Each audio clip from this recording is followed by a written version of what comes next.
Nathalie.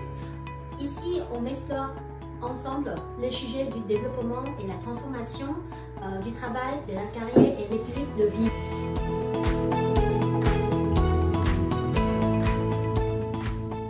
J'ai le plaisir d'accueillir aujourd'hui Madame Phương Lê, un coach professionnel dans le développement personnel.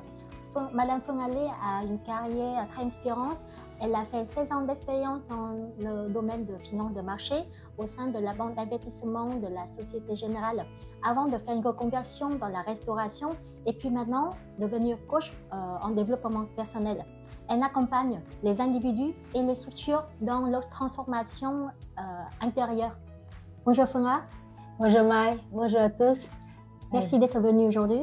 Merci à vous de m'avoir proposé de participer à ce podcast, que le thème m'intéresse énormément. Du coup, on peut commencer par parler de ton parcours qui est très impressionnant à mon sens. D'accord. C'est vrai que je ne dis pas, je ne raconte pas souvent de mon parcours. D'abord, merci beaucoup à toi de m'avoir pensé à moi pour ce podcast parce que le sujet m'intéresse et j'ai la chance d'avoir connu l'aventure de Phương Lê depuis le premier jour jusqu'à maintenant et je vois le parcours, le chemin que tu as parcouru.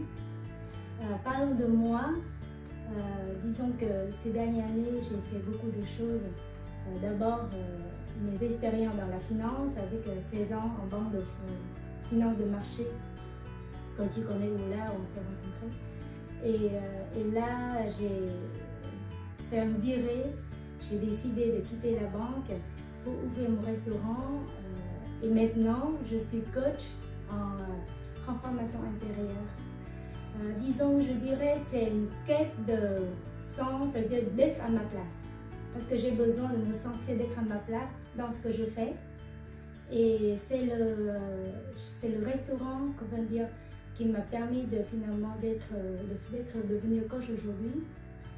Avec le restaurant, tu connais mon aventure. En fait, c'était extrêmement riche et formatrice, mais en même temps, je me souviens, c'est une expérience qui m'a pas mal généré de stress. On doit tout gérer, on doit assurer que tout fonctionne. C'est nous, le chef d'orchestre, et tout le monde se repose sur moi. J'ai des salariés dévoués, mais en même temps, il faut que je m'assure qu'ils ont tout pour bien travailler, que les clients soient contents, le service soit fluide, les plats sont de qualité. Il y a énormément de stress.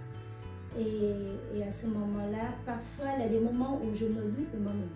Je me doute de mes capacités, de est-ce que j'en suis capable et de mon choix quand même aussi. Et c'est là, je pense que je me sentais pas vraiment prête à porter toutes ces responsabilités. Et c'est là que j'ai arrêté le restaurant et je me suis dit, il faudra que je repars sur les bonnes bases. Je m'améliore, je me consolide et c'est là que je suis tournée vers le développement personnel. Et au début, c'était juste vraiment pour moi, c'était pour me construire et finalement, j'y trouve ma vocation. Vraiment, aujourd'hui, je suis très contente de faire ça parce que déjà pour moi-même, je sens très bien, je suis vraiment épanouie, je peux dire que je suis épanouie dans ce que je fais. Et en même temps, voilà, je rencontre beaucoup de gens. C'est ce que j'aime toujours, être en contact avec les gens. C'est ça aussi que je fais le restaurant. C'est beau le parcours que tu viens de nous partager. D'ailleurs, j'aimerais savoir quel est avec toi justement le déclic qui permet de faire ce virage. Oui, le déclic, on dirait, ça commence avec le restaurant. C'est-à-dire que le restaurant m'a mis, je suis sortie de ma zone de confort. En fait, là, d'un coup, tu passes de salarié à l'entrepreneuriat. En fait, tu dois tout faire. Et à ce moment-là, comme je t'ai raconté, en fait, l'aventure du restaurant a été vraiment très riche. J'ai des clients fidèles, j'ai des amis qui me soutiennent. En fait, j'ai une équipe dévouée. Les salariés étaient vraiment... oui. Mais en même temps, à côté, on a vraiment beaucoup de rôles et responsabilités. Et c'est là que, en fait, je me suis sentie, comment je peux faire pour... Effectivement, c'était mon rêve de faire le restaurant, mais là, j'ai des enfants à côté, j'ai une vie personnelle aussi, j'ai une vie privée, et le restaurant, et comment faire pour équilibrer? Parce qu'on doit être à fond avec le restaurant, on doit être à 200%, tout doit être rapide. Enfin, tu connais, là, qualité. Exactement. Et c'est là que je me suis dit, comment faire pour garder cet équilibre, parce que je ne peux pas non plus, on peut dire, laisser la famille de côté. Et c'est là que je me suis dit, peut-être, ce n'est pas encore le bon moment de continuer le restaurant quand les enfants sont encore petits. Et là, pareil, l'expérience m'a mis aussi quand même pas mal de doute sur moi-même. Et là, je suis passée vers le développement personnel. Et avec ces formations personnelles, j'ai fait une formation par hasard. Enfin, j'aimerais avoir... En fait, vraiment, je me suis posée pour me demander vraiment toutes ces questions. Et c'est là que je suis tournée vers une formation en élévation de la conscience. C'est un peu, le nom est un peu particulier, mais je vous expliquerai. Et c'est là que j'ai découvert tout ce qui est sur moi-même, la connaissance de soi, la maîtrise de soi, les relations humaines, relations sociétales, l'éveil à la conscience. Enfin, en tout cas, il y a beaucoup de thèmes que je ne connaissais pas du tout, mais qui m'ont permis de retrouver en moi une certaine sérénité.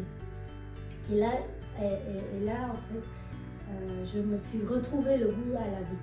Parce que le restaurant m'a quand même mis pas mal de stress. Et c'est là que et à un moment donné, avec la formation, je me suis arrivée à un état où je me sens vraiment très zen, sereine, face à, même si voilà, à la réalité aujourd'hui. Dans la société, il y a plein de choses qui se passent et pas forcément des choses toujours très heureuses. Et c'est là que je me suis dit, en fait, vraiment, c'est comme ça que je veux être. Enfin, je veux vraiment aider les autres à pouvoir sentir bien, malgré n'importe quelle circonstance. Et être heureux, tout le monde être heureux, on peut... Vraiment, le bonheur est disponible. Et que tout le monde peut y accéder, mais la clé, c'est allumer la lumière de la conscience, élever sa conscience.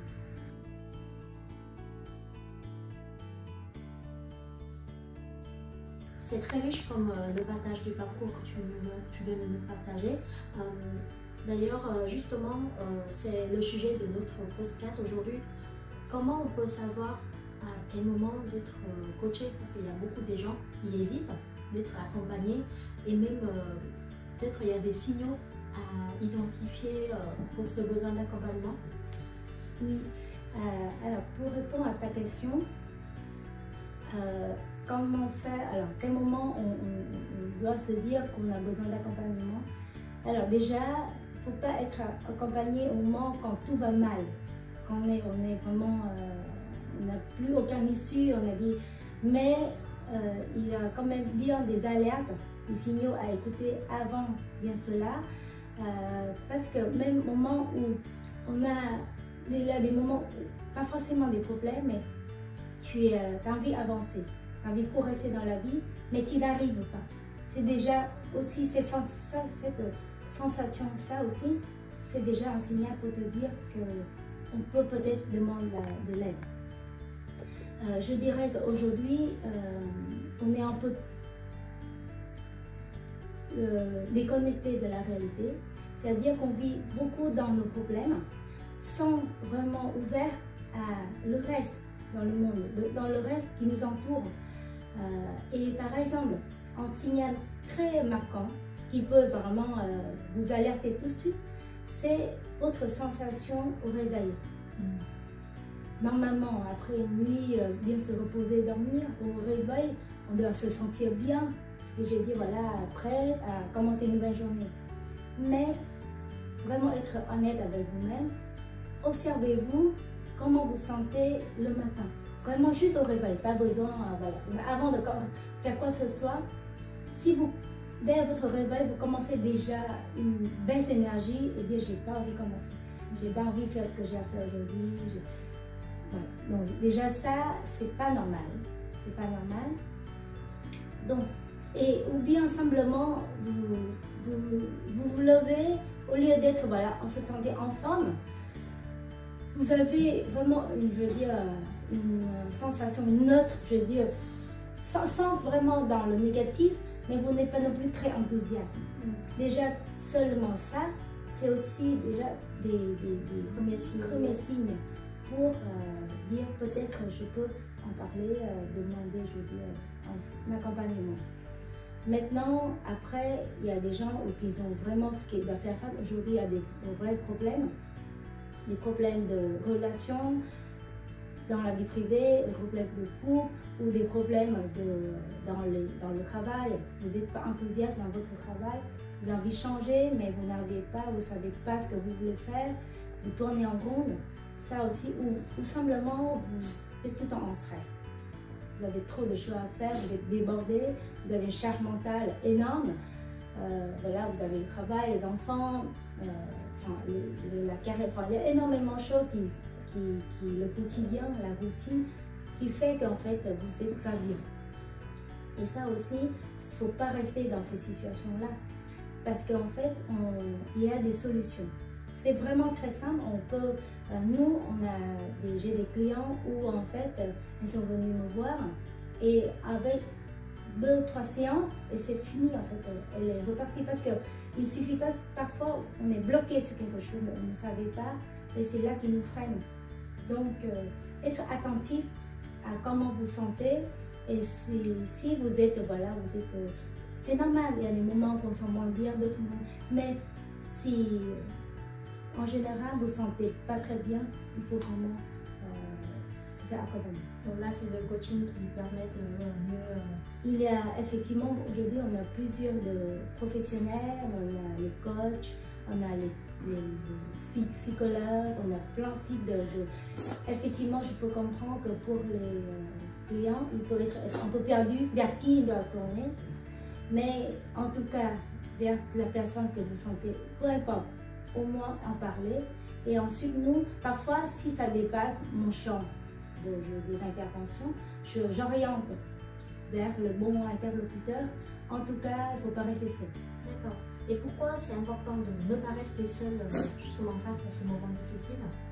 Ou même les moments genre on ne se sentait pas très bien comme ça? En fait, tu vois, déjà, en temps normal, on a tellement de choses dans la tête. Tu sais, on a des choses à penser, à faire. En fait, notre tête est sans cesse en train de réfléchir.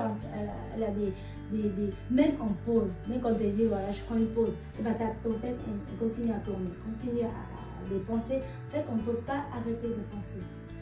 Et imagine dans les moments où on a des problèmes à faire face, en fait, notre tête a encore plus travaillé. Et en fait, à ce moment-là, t'imagines, je prends un exemple, tu vois un verre d'eau et j'ajoute plein du sable dedans et je touille. En fait, on va dire, le sable, c'est nos pensées et en fait, si tu touilles, tu ne vois plus rien en fait. Et c'est là que si tu dois prendre un choix, tu dois décider, tu dois faire quelque chose, et ben, tu n'as pas la lucidité pour prendre un bon choix, faire une bonne décision. Et c'est là qu'on a besoin d'être accompagné pour nous aussi prendre du recul, de laisser descendre nos problèmes et voir, on va dire, revoir la situation avec plus de lucidité, plus de calme. Et c'est là qu'on peut prendre des choix qu'on ne regrettera pas après.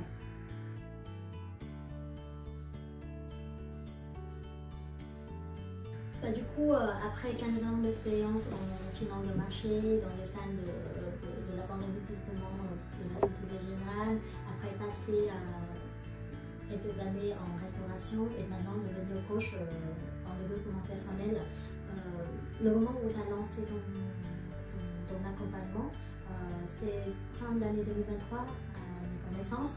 C'est aussi un moment où le monde a connu l'existence de ChatGPT.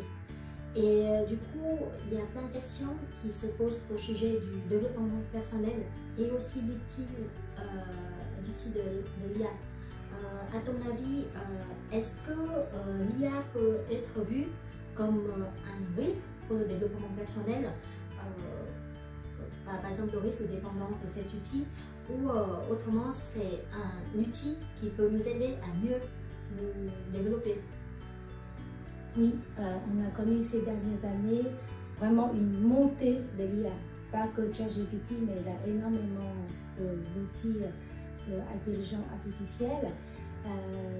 Effectivement, et aujourd'hui, on utilise aussi comme un outil pour le coaching, en tout cas les personnes. Pour moi, mon avis, l'IA peut présenter un risque pour le développement, pour se développer. Pourquoi? Parce que quand on pose la question à l'IA, on va avoir tout de suite la réponse. En fait, là, c'est l'immédiateté et finalement, au lieu de se poser la question et chercher la réponse soi-même, en fait, on pose à l'IA et on a la réponse tout de suite. On ne prend même pas le temps de prendre du recul et voir si la réponse peut vraiment nous correspondre ou est vraiment, je veux dire, et reflète vraiment ce qu'on veut. Parce que voilà, c'est très rapide maintenant avec les outils. Donc moi, je dirais si on utilise l'IA pour, pour le développement personnel, je veux dire, attention que ça ne devient plus finalement, parce que le développement personnel sert à vraiment se comprendre, se connecter avec soi-même et se développer. Maintenant, on se dépend d'un autre outil externe. Finalement, c'est à l'encontre vraiment le but du développement. Maintenant, je suis pas contre de l'IA parce qu'en fait, l'IA aussi, si jamais voilà, il y a des gens, comme la question précédente, ils hésitent à se accompagner et ils doivent quand même faire face à des problèmes. Alors, il peut quand même poser la question à l'IA. Alors, parce que nous, quand on a des problèmes, on pose la question. L'IA peut nous aider à vraiment être plus au clair parce que des fois, nos questions n'ont pas assez précises. L'IA va nous aider à mieux préciser. Il va te reposer d'autres questions, des options à choisir pour savoir vraiment ce que tu veux, quel est vraiment le problème que tu es en train de faire face. Donc ça aussi, IA peut être un guide, à mon sens. Donc c'est pas, mais pour que ça soit un outil, comme c'est un outil qui est là dans les deux cas, enfin je veux dire peut-être... C'est un outil, mais c'est pas forcément une bonne méthodologie. Parce que l'IA est efficace, mais elle n'est pas encore remplacée l'humain et le coach peut encore faire beaucoup de choses pour les gens. Tu sais, selon les dernières données publiées par les Échos en septembre 2025, 70% des adultes utilisaient l'IA comme un outil pour justement discuter de leur sujet perso. Et non seulement ça, en Allemagne, ils ont créé une application qui permet de chacun avoir son ami intime avec qui on peut discuter directement. Et à ton avis, est-ce qu'on peut utiliser l'IA comme justement se coacher soi-même? Oui, donc pour répondre à ta question, la réponse est oui et non. Oui, ils peuvent vraiment utiliser l'IA, comme je l'ai dit précédemment, c'est que l'IA peut nous permettre à être plus au clair, à mieux comprendre nos besoins. Néanmoins, il faut quand même avoir une capacité, on va dire, de prendre le recul et d'analyser la réponse de l'IA pour savoir si ça vraiment correspond avec mes vrais besoins ou si on prend toutes les réponses et en fait il peut on va dire avoir des bugs, il peut répondre n'importe quoi. Et si on ne prend pas assez de temps à prendre du recul et voir la réponse et de dire oui, ça me convient ou non. Donc maintenant, la question où quand j'ai dit non, on ne peut pas utiliser IA pour se coacher, c'est que si on n'est pas capable, aujourd'hui, par exemple, vous avez cette indépendance, je veux dire, voilà, je ne veux plus utiliser je ne veux plus fumer, tiens, je vais trouver des solutions pour... En fait, finalement, vous passez d'une dépendance à une autre. C'est-à-dire que, ah oui, l'IA vous donne plein de préconisations, plein de conseils, vous y arrivez, et maintenant vous êtes accro à l'IA. Donc c'est pareil, donc il faut vraiment comprendre vraiment quel est notre vrai problème. Et c'est là que nous, les coachs, quelle est notre, je veux dire, valeur ajoutée par rapport à l'IA, c'est qu'avec l'IA aujourd'hui, vous communiquez souvent par l'écrit. Vous écrivez, alors que quand vous parlez directement au coach, nous, non seulement de votre message, on va dire le texte, nous, on voit aussi votre langage corporel, la façon de vous parler, la tonalité, la vitesse. En fait, on sent, on ressent et on arrive à mieux cerner votre besoin. C'est un ensemble. Voilà, c'est un ensemble. Beaucoup de signaux qui fait que, en fait, moi, je sais directement où votre besoin, où le blocage, où il se situe. Alors que quand vous discutez avec l'IA, en fait, vous pouvez finalement perdre beaucoup de temps parce qu'en fait, si c'est vous qui lui donne votre problème à régler, finalement, si c'est un faux problème, c'est pas ça en fait qu'il faut garder. Donc, vous pouvez perdre beaucoup de temps aussi en discutant avec l'IA. D'accord.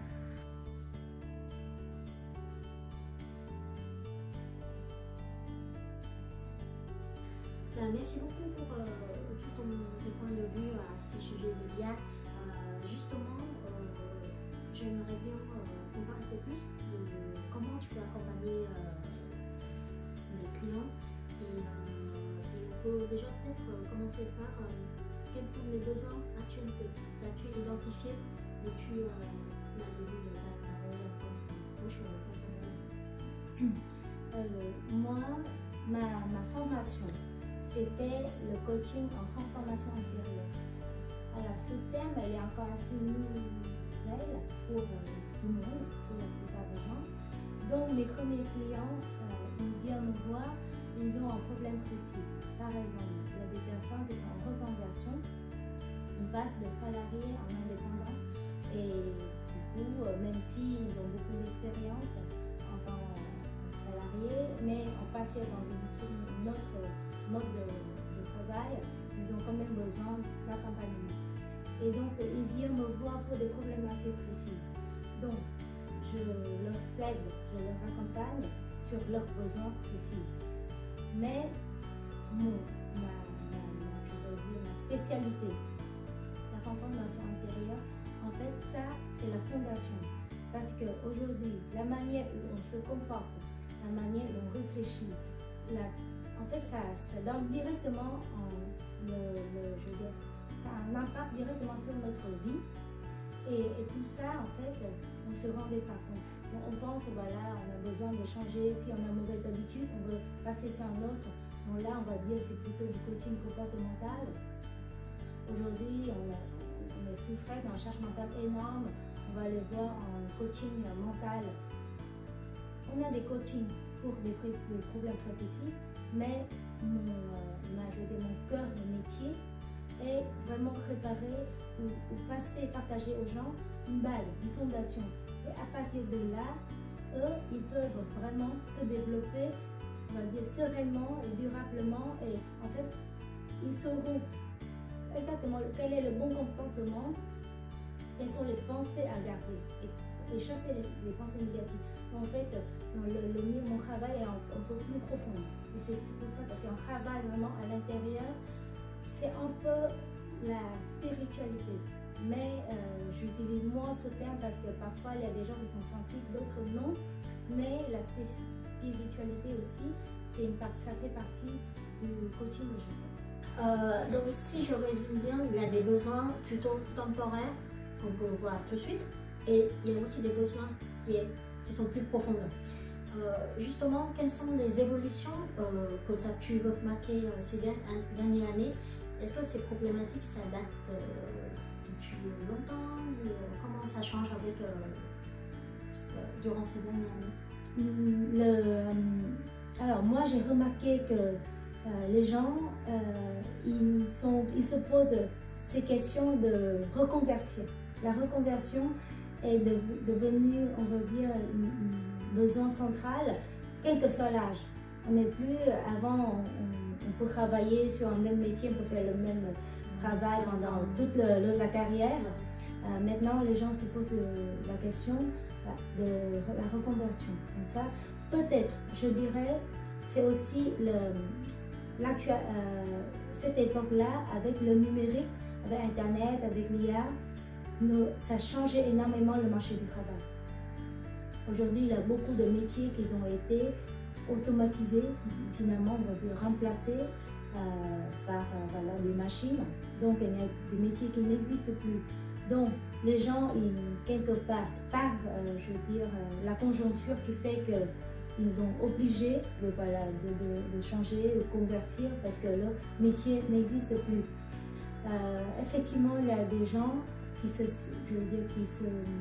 s'inquiètent avec la remontée du numérique parce que est-ce que le travail va encore exister, et là, en fait, grâce à nos séances, ils ont retrouvé la confiance parce qu'en fait, je leur montre que la réalité n'est pas, voilà, on est tous remplacés par des machines, on ne peut plus se pousser à rien. Au contraire, le fait d'avoir finalement nos tâches, parce que seulement les tâches qui peuvent être automatisées, c'est vraiment nous, on n'a pas de valeur ajoutée dedans. Et les machines, c'est beaucoup plus rapide, moins de problèmes, moins d'erreurs. Et là, nous, le temps qui nous est donné, eh ben, on va utiliser parce que nous, en soi, on a énormément d'autres capacités de création, de transformation qui fait qu'on peut trouver. Et du coup, c'est pour ça que là, maintenant, on voit qu'il y a des nouveaux métiers qui apparaissent sur le marché. Donc, il n'y a pas d'inquiétude à dire, voilà, avec le numérique, je n'ai plus de travail. Mais au contraire, travailler sur soi-même et développer ses capacités parce que on est en capacité, on peut dire un potentiel illimité chez tout le monde. Vraiment, je rappelle, avec le fait de travailler en profondeur, c'est là qu'on va faire découvrir nos potentiels. Et avec ces potentiels, en fait, on n'a plus du tout besoin, peur face à le numérique. D'accord. Donc du coup, tu peux nous préciser les valeurs clés justement de cette méthodologie de la transformation intérieure. Quelles sont les valeurs clés à ton avis? Vraiment, je le dirais, la valeur clé, c'est de nous permettre d'être lucide, d'être vraiment lucide à tout instant. Et vraiment, je dis ça, même moi-même, je n'y suis pas encore arrivée, mais je vois le chemin, j'ai la méthode. Mais en fait, de se sentir vraiment lucide face à n'importe quelle circonstance. Et c'est à ce moment-là qu'on fait des bons choix. On fait des bons choix, des bonnes décisions. Et en fait, on se sent plus sereine face à, on va dire, l'adversité, face à des choses qui arrivent. Parce qu'en fait, on peut pas contrôler les choses qui vont arriver. Mais en revanche, on peut apprendre à se contrôler soi-même, de se comprendre et de savoir en quoi on peut, je veux dire, quelles sont nos capacités, quels sont nos potentiels. Et c'est là que une fois que tu as ça, tu as la confiance en toi, en fait, tu n'as plus aucune barrière. D'accord, très bien. Bah, du coup, on vote pour la lucidité. Et concrètement, comment tu travailles, comment tu organises les séances d'accompagnement? Est-ce que ce sont des séances individuelles ou collectives? Et à ton avis, quel est le format le plus adapté? Oui. Alors aujourd'hui, mes clients, je leur propose 3 choses. Un, c'est des séances individuelles. Donc là, quand on a un problème, on vient me voir. Et là, en fait, c'est une discussion vraiment one-to-one où je suis en entière écoute vis-à-vis le client. Et c'est là aussi que je peux mieux cerner leur situation parce que finalement, on a l'impression qu'on a un problème similaire, on a par exemple un problème de couple, un problème similaire que tout le monde, mais en fait non, chaque situation est différente. Donc là, avec l'accompagnement individuel, on va cibler un problème direct qui concerne la personne. Néanmoins, avec ces séances-là, ce que j'ai toujours dit à mes clients, c'est que une fois que je vous aide, je vous guide avec votre problème, moi, ce que moi j'aimerais, vraiment au profond de moi, c'est vraiment de leur transmettre ce que moi je sais. D'ailleurs, on me l'a transmis. Et pour que vous êtes tout seul, vous êtes capable de vous coacher vous-même et de vous aider, ou les autres, vous aider. Parce qu'en fait, on va dire, les compétences du coaching, elle est extrêmement utile dans la vie, aussi bien dans la vie quotidienne. Ça sert pour l'éducation des enfants, ça sert dans le travail, quand vous êtes manager et vous voulez accompagner vos équipes. Donc moi, ce que j'aimerais bien, c'est transmettre à mes clients une base, la base du coaching et surtout le coaching transformation intérieure, parce que là, ça vraiment donne en soi une fondation extrêmement solide, parce qu'en fait, on ne peut pas leur dire oui, dans telle situation, vous faites ça. En fait, on ne peut pas tout leur généraliser. Donc, il faut vraiment quelque chose qui peut servir à n'importe quelle circonstance. Et c'est là qu'arrivent des ateliers. On va dire ça comme le mot atelier, ou c'est en cours, c'est un peu une formation. Une formation que je fais en collectif, à plusieurs. Je peux dispenser en direct ou en ligne. C'est vraiment, on a des formats extrêmement faciles, les gens peuvent suivre facilement en direct. On a des interactions directes aussi, on peut me poser des questions. Et c'est là, en fait, avec ces cours, ces formations, et bien en fait, c'est votre bagage, vous gardez avec vous. Au moment quand vous en avez besoin, la situation qui arrive, et bien vous aurez déjà quoi à faire face. Donc, c'est des séances individuelles. Et puis, on a des ateliers collectifs. D'accord. Et les ateliers collectifs sont entre combien de personnes? Les ateliers collectifs, aujourd'hui, en fait, aujourd'hui, si c'est à distance, en ligne, aujourd'hui, je peux aller jusqu'à même 100 personnes. Ah, oui, t'as déjà organisé. Ah oui, d'accord. Oui. On peut vraiment, en fait, après, effectivement, quand on est très nombreux, les gens ont moins, je veux dire, ils ont plus de... je ne sais pas si c'est la peur ou c'est quelque chose, mais poser des questions. Et dans ce cas, sur certains thèmes, je laisse, il n'y a pas de nombre de participants, je veux dire, limite, mais pour certains thèmes, où là, je vais limiter parce que je veux avoir aussi quand même une interaction donc, entre 10 et 20 personnes. Sera idéal parce que comme ça, on peut faire quand même un échange. Et souvent, le fait que je suis en échange avec un participant, et ben, tous les autres l'entendent, cet échange-là, et même si eux, ils ne pensaient pas avoir ces questions, mais en écoutant la discussion, et ben, tiens, ça me sert de moi. Donc, l'atelier collectif, il est très très bien aussi. Moi, j'oriente même vers plutôt, voilà, on rencontre des séances individuelles pour vraiment cibler un problème. Mais je leur vraiment conseille de participer à ces ateliers collectifs parce que le fait d'entendre les autres, avoir le retour d'expérience, le partage des autres, ça nous sert aussi. Parce que parfois, quand vous entendez un coach, vous êtes oui, c'est un coach, elle sait, mais vous entendez un participant qui le dit, tiens, je suis au même niveau que la personne et en fait la personne elle sera plus sensible. Donc là, et ensuite le troisième que je dis à 3, c'est que j'anime une communauté. C'est-à-dire c'est que je ne vous lâche pas dans la nature après les séances individuelles ou les ateliers collectifs, mais en fait je suis tout à fait disponible.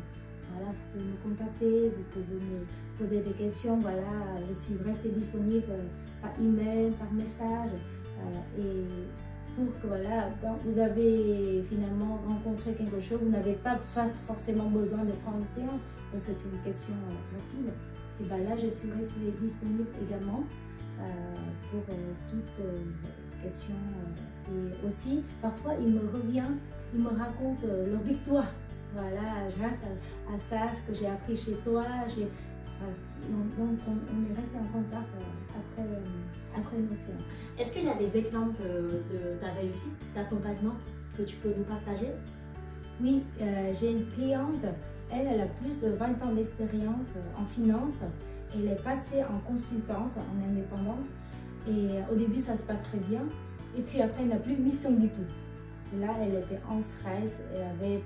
Quand je la vois, au début, elle est hyper pétillante. Et là, elle est complètement éteinte. En fait, elle ne sait plus quoi faire. En fait, elle n'arrive plus à dormir. Elle m'a appelé en stress en disant « je ne comprends pas, voilà, tout ça c'est bien au début et maintenant, j'ai plus du tout mission ». Et en fait, elle se doute vraiment à elle-même. Elle m'a dit « non mais c'était vraiment une mauvaise décision de partir et tout ça ». En fait, alors qu'il y a quelques mois, enfin un an avant, elle était très bien. Et c'est là que en fait, je l'ai vue en seulement 2 séances. Je l'ai aidée à reprendre confiance en elle, valoriser ses expériences et de comprendre vraiment ses valeurs ajoutées à ses clients. Et là, elle m'a appelé il y a un mois, elle a dit j'ai la mission exactement comme je voulais. Super. Et tout de suite. Donc vraiment, l'accompagnement, en fait, faut pas hésiter. Même pour les gens expérimentés. Même pour les gens expérimentés. Alors, et j'ai une autre cliente, elle est en pré-burn-out, elle est en arrêt maladie, parce que en fait, son psy demande qu'il faut qu'elle arrête de travailler. Elle avait des problèmes avec son ex-mari, où voilà, qui ne la soutient pas du tout, il y a 0 communication, où là, en fait, elle n'a pas de pension alimentaire, elle se bat avec lui tous les jours, en tout cas, elle se bat avec lui. Et donc, avec ses enfants aussi, il avait une, selon elle, qui n'arrive pas de faire des crises, la colère. Donc, tous les jours, elle était en stress. Et avec le travail, ça se passe bien au travail, mais justement, le fait que ça passe tellement mal à la maison qu'au travail, elle n'est pas capable de travailler, elle ne peut pas concentrer. Donc finalement, là, et à chaque fois, elle voit ses amis, elle est en pleurs, elle n'a plus du tout, elle n'a plus ses moyens. Et en fait, c'est ses amis qui m'ont envoyé vers moi parce que je connais sa copine. Et c'est là avec moi. Et en fait, je l'ai vue, alors là, ça fait déjà un mois, on fait 1 fois par semaine. Elle est un peu loin, donc on le fait uniquement en visio, à distance. Et bien écoute, aujourd'hui, elle me dit, ça se passe super bien avec sa fille. Elle réussit à gérer les situations pour que sa fille ne s'énerve plus. Il n'y a pas de l'énervement avec sa fille. Elle-même, elle arrive à retrouver, elle reprend le travail. Donc elle était en arrêt du travail, maintenant elle a repris du travail. Et elle a dit ça se passe très bien la reprise, j'ai peur un peu, avec la reprise je surcharge mentale, mais en fait pas du tout. Avec les techniques que je lui montre avec la respiration, et ben là elle arrive à vraiment se reposer et à être plus lucide sur face à toutes les situations. Donc elle a réussi à empêcher la colère de sa copine, de sa fille. Elle a aussi vis-à-vis son ex-mari. Maintenant, elle a une autre gestion. En fait, finalement, elle se réalise, c'est qu'elle a tellement, je veux dire, de haine envers lui, que en fait, elle pense que voilà, que des mauvaises choses pour lui. Et maintenant, le fait d'être plus calme, eh ben, elle voit la situation différemment. Donc là, elle continue de me voir, mais c'est vraiment là, c'est comme je t'ai dit, c'est le 3e. C'est une aide quand elle a besoin pour s'aider. Elle m'écrit, mais vraiment elle se sent beaucoup plus stable. Là, c'est une transformation intérieure. Oui. Bah, écoute, merci beaucoup pour tous ces partages, surtout les expériences très concrètes sur tes clients. Et on arrive à la fin de notre postcard. Chez Finali, on offre toujours un petit cadeau à notre auditeur. Et cette fois-ci, j'aimerais bien de savoir si tu as un mot à partager à tous ceux ou celles qui écoutent notre podcast. Quels sont les messages que tu veux les adresser? Alors, déjà, merci beaucoup pour ce thème parce que ça me tient vraiment à cœur. Parce que j'aimerais bien que les gens sachent une chose, c'est respirer. Pourtant, tu sais, on fait tous les jours, on fait tout le temps, mais pourtant, on ne fait pas attention à notre respiration. Et en fait, la respiration, si on le sait, en fait, elle nous rend, ça nous aide à avoir une bonne santé. Et le fait que vous êtes vraiment en stress, la respiration pour vous aider à réguler vos émotions. Donc, prends le temps à respirer. Enfin, rends inspiration et expiration. Voilà. Simplement, exactement. Quand vous sentez déjà qu'il y a quelque chose qui ne va pas, avant d'aller chercher à traiter le problème et de dire voilà ce que je dois faire, prends du temps, si ce n'est à 1 minute ou à 2 minutes, à respirer. Vous allez voir, vos émotions elles vont se descendre et là, vous pouvez voir les choses de façon plus claire. Et je rappelle le mot lucidité, que j'aime beaucoup, qui fait partie de le but que j'emmène. La lucidité et la sérénité. C'est 2 choses que j'emmène les gens avec la transformation intérieure. Et une chose aussi, il faut vraiment apprendre à s'écouter, à être attentif à des signaux qui nous disent qu'on a besoin d'accompagnement. Parce que les exemples que j'ai cités, il ne suffit pas parfois très peu de séances, 2 séances pour ma cliente qui est en finance et en fait, et là, elle est repartie pour de bon.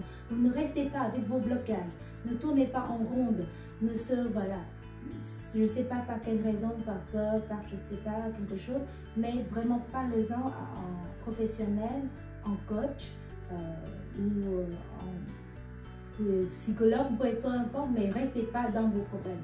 Parce que parfois, ces problèmes-là, si on identifie tôt, eh ben, c'est encore plus rapide à régler et comme ça, vous pouvez vraiment pleinement profiter, savourer la vie. Et ça, c'est toujours mon message que j'ai dit à mes clients. C'est beau comme message. Merci beaucoup. Du coup, merci beaucoup à tous ceux qui sont en train de regarder notre podcast. Le message clé qu'on voulait transmettre dans cet épisode, c'est dans le monde du développement de technologie, rester humaine. C'est vraiment notre valeur principale. C'est notre valeur ajustée que personne doit, tout le monde doit apprendre à développer. Et surtout, il ne faut pas avoir peur de demander l'aide, comme elle l'a vu. Ça nous aide à avancer beaucoup plus vite et plus sereinement dans tous vos projets. Je vous remercie encore pour votre écoute et à très bientôt sur nos podcasts Finali.